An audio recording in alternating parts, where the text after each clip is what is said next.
ఇప్పటి కాలంలో మహిళలు ఎక్కువగా ఫేస్ చేసే ప్రాబ్లం అదేంటంటే PCOS, పాలిసిస్టిక్ ఓవేరియన్ సిండ్రోమ్. ఇది హార్మోన్ ఇంబ్యాలెన్స్ వల్ల వస్తుంది. దీనివల్ల పీరియడ్స్ లేట్ అవ్వడం, ప్రెగ్నెన్సీ రిలేటెడ్ ఇష్యూస్ రావడం, హెల్త్ రిలేటెడ్ ఇష్యూస్ రావడం కూడా జరుగుతాయి. అసలు ఇది ఎందుకు వస్తుంది, దీన్ని ఎలా ప్రివెంట్ చేయాలి, దీని గురించి అంతా మనం క్లియర్గా ఈ వీడియోలో చూసేద్దాం. PCOS రావడానికి మెయిన్ కారణం లైఫ్ స్టైల్ మోడిఫికేషన్స్. ఎక్సర్సైజ్ చేయకపోవడం, ఆఫీస్లోనే ఎక్కువసేపు గంటలు కూర్చోవడం, జంక్ ఫుడ్స్ ఎక్కువగా తినేయడం, పని వల్ల స్ట్రెస్ పెరిగిపోవడం, ఇవన్నీ మెయిన్ కారణాలు. అలాగే కొంతమందికి ఇన్సులిన్ రెసిస్టెన్స్ సరిగ్గా లేకపోవడం, వాళ్ళు ఇన్సులిన్ ని సరిగ్గా తీసుకోలేరు. అలాగే కొంతమందికి జెనెటికల్ ప్రాబ్లమ్స్ వల్ల కూడా వస్తూ ఉంటాయి. ఇవైతే కొన్ని రేర్ కండిషన్స్ అనుకోండి. గ్లోబల్ స్టాటిస్టిక్స్ ప్రకారం 10 మంది మహిళలు ఉంటే దాంట్లో ఇప్పుడు ఒకళ్ళకి లేదా ఇద్దరికి PCOS రావడం అన్నది కామన్ అయిపోతుంది. భారతదేశంలో అయితే 25% మహిళలు PCOSతో బాధపడుతున్నారు. ఇందులో బాధాకరమైన విషయం ఏంటి అంటే చాలామందికి వాళ్ళు PCOSతో బాధపడుతున్నారన్న విషయం కూడా తెలియకుండా బతికేస్తూ ఉంటారు. ఇది ప్రధానంగా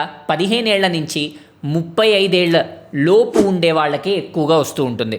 ఈ PCOS అన్నది రావడం వల్ల ఎలాంటి ఇష్యూస్ వస్తాయి? మెయిన్గా వచ్చే ఇష్యూస్, పీరియడ్స్ అనేది టైంకి రావు, ఇర్రెగ్యులర్ పీరియడ్స్ జరుగుతుంది. 2 నెలలకో 3 నెలలకో ఒకసారి పీరియడ్స్ వస్తూ ఉంటుంది. అలాగే ఇన్ఫర్టిలిటీ, గర్భధారణ అన్నది ఎంతో కష్టమైపోతుంది. ప్రెగ్నెన్సీ అవుదాం అనుకున్నా చాలామంది అవ్వలేరు. ఈ PCOS వల్ల ఎంతోమంది ప్రెగ్నెంట్ అవ్వలేక బాధపడుతున్నారు. ఈ PCOS వల్ల వచ్చే మరో ముఖ్యమైన ప్రాబ్లం డయాబెటీస్ ఎక్కువగా పెరిగిపోవడం వల్ల ఇంకా కాంప్లికేషన్స్ వస్తూనే ఉంటాయి. అలాగే చర్మ సమస్యలు కూడా ఎక్కువ వచ్చేస్తూ ఉంటుంది. మొటిమలు వస్తాయి, స్కార్స్ ఎక్కువ ఫామ్ అయిపోతాయి, ఇరిటేషన్స్కి వచ్చేస్తుంది, కొంతమందికి స్కిన్ మండిపోతుంది కూడా. అసలు PCOSకి ట్రీట్మెంట్ ఏంటి? నార్మల్గా మనం డాక్టర్ దగ్గరికి వెళ్తే ఈ PCOSకి ఫస్ట్ హార్మోనల్ మందులు రాసి ఇచ్చేస్తారు.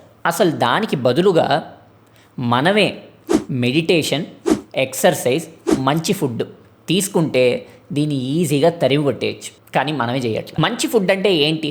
ఎలాంటి ఫుడ్ తీసుకోవాలి? ఎక్కువ ఫైబర్ కంటెంట్ ఉండే ఫుడ్ తీసుకోవడం ఎంతో ఇంపార్టెంట్. కార్బోహైడ్రేట్స్ కొంచెం మినిమైజ్ చేయాలి.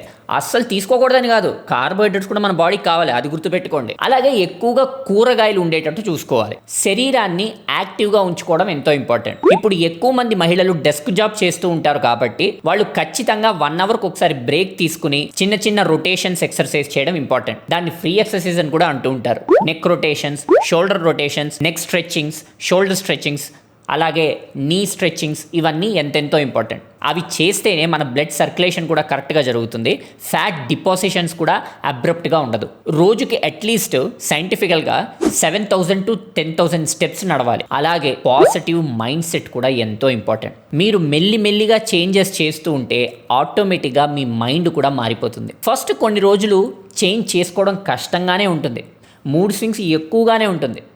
కానీ మైండ్ని ఒక్కసారి మనం కంట్రోల్ చేయడం మొదలు పెడితే దానికి తగ్గట్టు మన బాడీ కూడా రియాక్ట్ అయ్యి పాజిటివ్గా ముందుకెళ్ళిపోతూ ఉంటుంది. సో షార్ట్ టర్మ్ ఎఫెక్ట్స్ వల్ల మీరు భయపడి ఆగిపోకండి. PCOS మెజారిటీగా వచ్చేది లైఫ్ స్టైల్ సరిగ్గా లేకపోవడం వల్లే. సో మన లైఫ్ స్టైల్ని కరెక్ట్ చేసుకుంటే అసలు మనం PCOS రాకుండా చేయొచ్చు. కానీ కొంతమందికి జెనెటికల్ ఇష్యూస్ వల్ల రావచ్చు. కానీ వాళ్ళు కూడా కరెక్ట్ లైఫ్ స్టైల్ మెయింటైన్ చేసుకుంటే వాళ్ళకు కూడా వీలైనంత వరకు PCOS తగ్గించవచ్చు. అలాగే దానికి తగ్గట్టు మెడిసిన్స్ కూడా తీసుకుంటే సెట్ అయిపోతుంది. సో PCOS భూతద్దంలో పెట్టి చూసి భయపడక్కర్లేదండి. PCOS చాలా సింపుల్గా మనం దాన్ని ప్రివెంట్ చేయొచ్చు, రాకుండా చేసుకోవచ్చు.